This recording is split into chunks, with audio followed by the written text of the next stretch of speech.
নমস্কাৰ, মই পৰশ ভট্টকৰ আৰু স্বাগতম জনাইছোঁ আপোনাৰ মোৰ অৰ্থাৎ আমাৰ চেনেল নিশাৰ কথা কমললৈ। আশা কৰোঁ আপোনালোকৰ দিনটো খুবেই সুন্দৰভাৱে অতিবাহিত হ'ল। আজি ৰাতিপুৱা মই এটা খুব সুন্দৰ প্ৰবন্ধ পঢ়িলোঁ। খুব ভাল লাগিলে মোৰ। বহু নজনা কথা জানিবলৈ পালোঁ।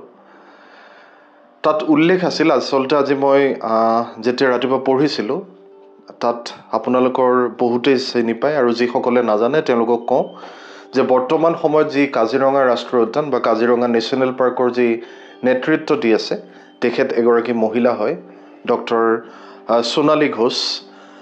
আজি কম বেছি পৰিমাণে তেখেতৰ জীৱনৰ বিষয়ে জানিব পাৰিলোঁ আৰু সেই তেখেতৰ জীৱনৰ যিটো অধ্যায় বুলিয়ে কৈছোঁ, সেই বিষয়ে জানিবলৈ যাওঁতে আৰু আন বহুতো কথা গম পালোঁ।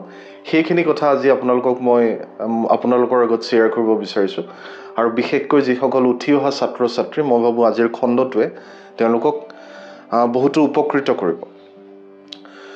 আপোনালোকে জানি ভাল পাব যে কাজিৰঙা ৰাষ্ট্ৰীয় উদ্যানৰ নেতৃত্ব দিয়া প্ৰথমগৰাকী মহিলা হৈছে ডক্টৰ সোণালী ঘোষ।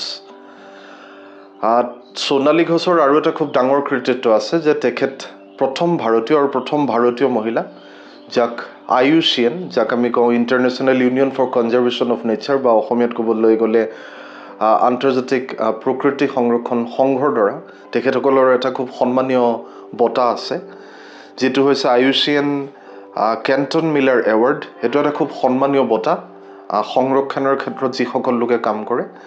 ডক্টৰ সোণালী ঘোষ প্ৰথমগৰাকী ভাৰতীয় মহিলা যি এই সন্মানীয় বঁটা লাভ কৰিছে।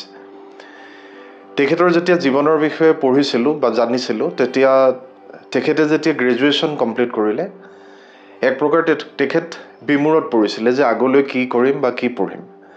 আৰু তেতিয়াই তেখেতৰ চিনাকি হৈছিল wild life institute of India, অৰ্থাৎ ভাৰতীয় বন্যপ্ৰাণী প্ৰতিষ্ঠানৰ সৈতে তেখেতৰ চিনাকি হৈছিল। মই ইনফেক্ট জনা নাছিলোঁ যে ভাৰততো এনেকুৱা ধৰণৰ এখন ইনষ্টিটিউট আছে বুলি, wild life institute of India বুলি। তেওঁলোকৰ বিভিন্ন ধৰণৰ পাঠ্যক্ৰম আছে। সেই পাঠ্যক্ৰমসমূহে আমাৰ উঠি অহা ল'ৰা ছোৱালীক যথেষ্ট সহায় কৰিব বুলি মই বিশ্বাস কৰোঁ। তেখেতে তাত এডমিশ্যন ল'লে।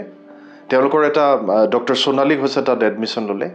তেখেতসকলৰ এটা বাছনি পৰীক্ষা হয়, অৰ্থাৎ এণ্ট্ৰেঞ্চ এক্সামিনেশ্যন হয়, আৰু যিমান দূৰ জানো মাত্ৰ প্ৰতি 2 বছৰত এবাৰ বাছনি পৰীক্ষা হয়, আৰু মাত্ৰ 10জন ল'ৰা ছোৱালীহে সেই পাঠ্যক্ৰমত অন্তৰ্ভুক্তি হয়।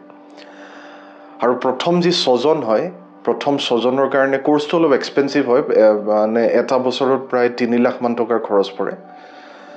প্ৰথম 6জনক এটা স্কলাৰশ্বিপ প্ৰদান কৰা হয়।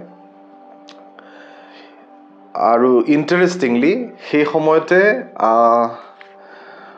World wide fund for nature বুলি আন এটা সংস্থা আছে, তেখেতসকলে এই পাঠ্যক্ৰমটোৰ কাৰণে আন এজন ছাত্ৰ বা ছাত্ৰীক স্কলাৰশ্বিপ দিয়াৰ এটা প্ৰতিশ্ৰুতি দিছিল।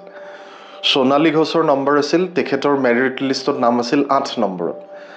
আৰু সৌভাগ্যক্ৰমে 7 নম্বৰৰ যিগৰাকী কেণ্ডিডেট আছিলে বা ছাত্ৰ বা ছাত্ৰী যিয়ে আছিলে, কিবা কাৰণত তেখেতে এডমিশ্যন নল'লে।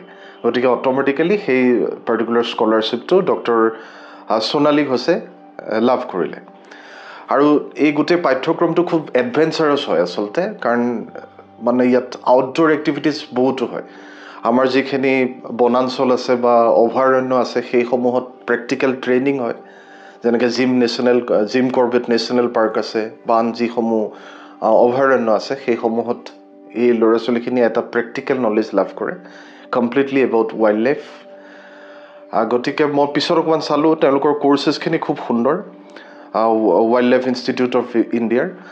আৰু এটা কথা গম পালোঁ যে ইয়াত পঢ়িবৰ কাৰণে বিশেষকৈ তেওঁলোকৰ যি মাষ্টাৰ্ছ প্ৰগ্ৰেম আছে আৰু কিছুমান শ্বৰ্ট টাৰ্ম কোৰ্চেছ প্ৰগ্ৰেমো আছে, লগতে তেওঁলোকৰ কিছুমান চাৰ্টিফিকেট প্ৰগ্ৰেমছো আছে, যিসমূহ ল'ৰা ছোৱালী বিশেষকৈ লাইফ ছায়েন্সেছৰ হয়, অৰ্থাৎ জীৱন বিজ্ঞানৰ হয়, বা যিসমূহ ছাত্ৰ ছাত্ৰী মেডিকেল ছায়েন্সেছৰ হয়, অৰ্থাৎ চিকিৎসা বিজ্ঞানৰ হয়, আনকি ইঞ্জিনিয়াৰিঙৰ ছাত্ৰ ছাত্ৰীও আগলৈ ৱাইল্ড লাইফ ইনষ্টিটিউট অফ ইণ্ডিয়াত নামভৰ্তি কৰাব পাৰে।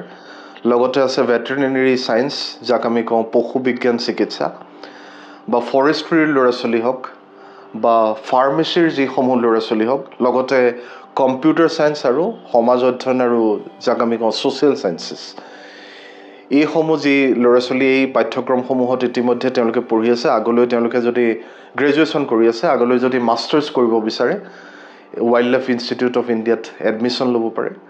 And it's a very not just a lucky career option, but it's a very adventurous career option বুলি মই ভাবোঁ। গতিকে খণ্ডটোৰ আগলৈ খুব চমুকৈ তেওঁলোকৰ কোৰ্চেছসমূহ কি আছে আৰু ৱাইল্ড লাইফ ইনষ্টিটিউট অফ ইণ্ডিয়াখন কি হয়, খণ্ডটোৰ আগলৈ আপোনালোকক জনাম।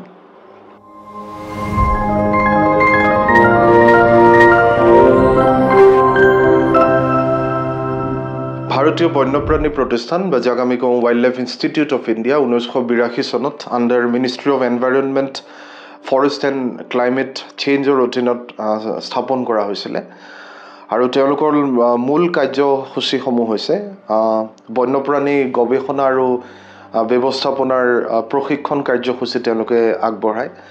আৰু লগতে তেওঁলোকে যিসমূহ ভাৰতৰ বিভিন্ন অভয়াৰণ্য আছে সেইসমূহত যিসকল ল'ৰা ছোৱালী আগলৈ PhD কৰিব বিচাৰে সেইসমূহৰো তেওঁলোকে সুবিধা আগবঢ়ায়।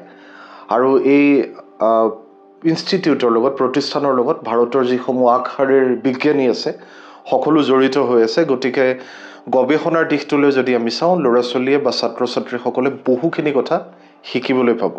বিশেষকৈ যিসকল ল'ৰা ছোৱালীয়ে বন্যপ্ৰাণী ভাল পায়, বনাঞ্চল ভাল পায়, জীৱ জন্তুৰ লগত কাম কৰি ভাল পায়, আৰু যিসকল ল'ৰা ছোৱালীয়ে প্ৰকৃতিৰ সৈতে, প্ৰকৃতিৰ লগত জানি বুজি কাম কৰিব বিচাৰে, সেইসমূহ ল'ৰা ছোৱালীয়ে মই ভাবোঁ wild life institute of India should B A preferred option.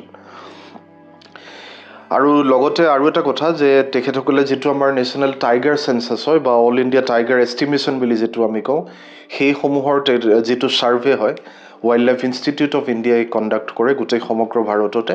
আৰু যিটো এলিফেণ্ট ছাৰ্ভে হয়, মই ভাবোঁ যিটো আমাৰ হাতীৰ কাৰণে যিটো ছাৰ্ভে কৰা হয়, মই ভাবোঁ ৱাইল্ড লাইফ ইনষ্টিটিউট অফ ইণ্ডিয়াই গোটেই বস্তুটো কণ্ডাক্ট কৰে। এতিয়া খুব চমুকৈ তাৰ যিখিনি যদি ইচ্ছুক ছাত্ৰ ছাত্ৰীসকল, মই ইতিমধ্যে কৈছোঁ যে কোন কোন ছাত্ৰ ছাত্ৰীয়ে ইয়াত এপ্লাই কৰিব পাৰে।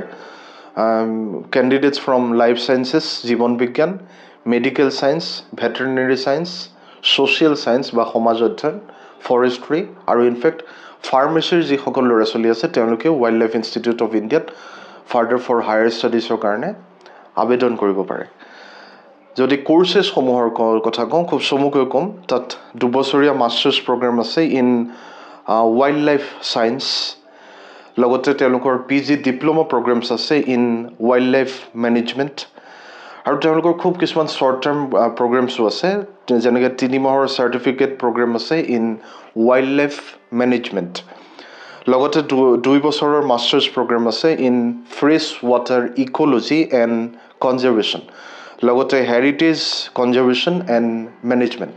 যিসকলে নাজানে যে ফ্ৰেছ ৱাটাৰ ইক'লজি কি হয়, বিশেষকৈ যিসকল জীৱ বা প্ৰাণী পানীত থাকে, অৰ্থাৎ it could B A river, it could B a lake, বা যাক আমি কওঁ ৱেটলেণ্ডছ বুলি কওঁ, অৰ্থাৎ নদী, সাগৰ বা ৱেটলেণ্ডছ বুলি যি কওঁ, সেইসমূহত যিসমূহ প্ৰাণী থাকে বা জীৱ থাকে, সেইসমূহৰ অধ্যয়নকে ফ্ৰেছ ৱাটাৰ ইক'লজি বুলি কয়, এজ ফাৰ এজ মাই আণ্ডাৰষ্টেণ্ডিং গোজ।